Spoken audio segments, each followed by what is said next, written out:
गिबियावनो बयनिसिमबो खुलुमनायखौ जासिहरग्रोबाय।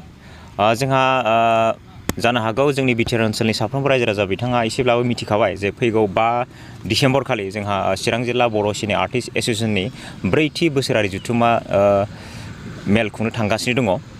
बे हाबाफारिनि थाखाय जोङो चिरां जिल्ला बर' सिने आर्टिस्ट एस'सिएशन हिसाबै खोब साखाफारा जोङो दिनै थागथियारि जानानै दंथारो।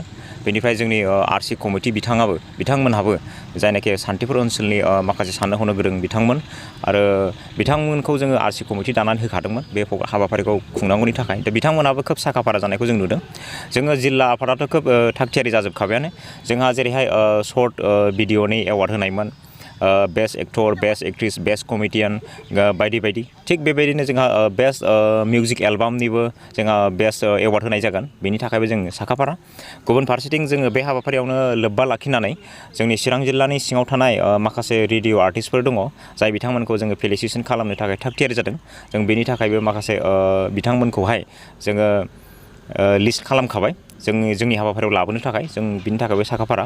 गुबुन फारसेथिं जोङो बे हाबाफारियावनो लोब्बा लाखिनानै जेरैबायदि जोंनि जिल्लानि सिङाव थानाय आगुनि आर्टिस्टफोर जाय बिथांमोनखौ जों लाबोनो नागिरदों बिथांमोनाबो साखाफारा। दा गमामायै जोङो जाफुंसारनायनि लामायाव आगान होगासिनो दङ। दा जोंना पेन्डेल बानायनायफ्राबो सोलिगासिनो दङ। थ' बेनि थाखायनो आं खावलायहरनो नागिरदों जेनेबा चिरां जिल्लानि सिङाव थानाय साफ्रोमबो बर' सावथुन मुलुगखौ मोजां मोनग्रा, बर' माहारिखौ मोजां मोनग्रा, बर'नि कालसारखौ मोजां मोनग्रा साफ्रोमबो बिथांमोनहा जेन 5 डिसेम्बर खालि फुंनि समावनो लैहोर लैहोर फैनानै जोंखौ हेफाजाब होफैयो, जोंनि हाबाफारियावहाय थाफैयो, जोंनि हाबाफारिखौ नायफैयो। बिनि थाखाय आङो चिरां जिल्लानिल' नङा, अल बिटिआर ओनसोलनि साफ्रोमबो सुबुंनिसिम आङो चिरां जिल्ला बड' सिने आर्टिस्ट एस'सिएशन जानानै खावलायहरनाय थायो। आच्चा, जोंना प्रग्रामाथ' फैयै जोंना फ्राय फैबायानो। 5 डिसेम्बराव जिथु जानो गोनां जोंनि चिरां बर' सिने आर्टिस्ट एस'सिएशननि मोनसे जिथु एनुवेल कनफारेन्स, स' बे कनफारेन्सखौ जों देग्लाय खुंफुंनो आखायाव लादोंमोन। स' बे दा बुंनो थाङोबा फाइनालि जासिगोनानो। स' बेनि थाखाय जोंनि डिस्ट्रिक्टनि साफ्रोम आर्टिस्टफोरजों लोगोसे गोबां जिथु बिबानाव बाहागो मोननाय स' बिथांमोनहाबो साखाफारा जानानै दंखासै आरो आसा खालामो जे जों बे प्रग्रामखौ मोजांनो माने खुंफुंलांनो हागोन।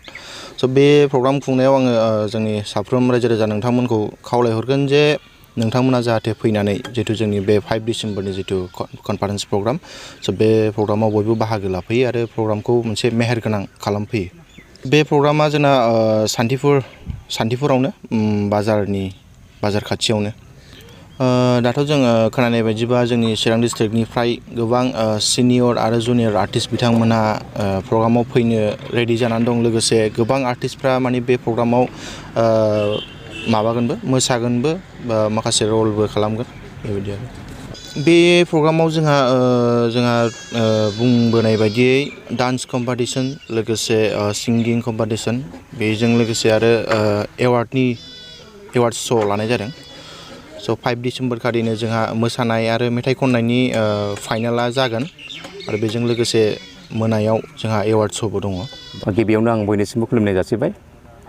चिरां जिल्ला बड' सिने आर्टिस्ट एस'सिएशननो दिनै 4थि खेब खुंजानो लानाय कनफारेन्सआवहाय जों आलासि हिसाबै जोंहाथ' माखासे जोंनि चिरां डिस्ट्रिक्टनि माखासे एमएलए, EM, MCMLA बिथांमोनखौथ' जों हांख्रायनाय जाखादों आरो बिथांमोना नुजाफैगोन। आरो लोगोसे जोंनि बिसानिनो, सेन्ट्रेल बिसानिनो जोंहा आफादगिरि मानगोनां नेरसोन बर' साराबो नुजाफैगोन।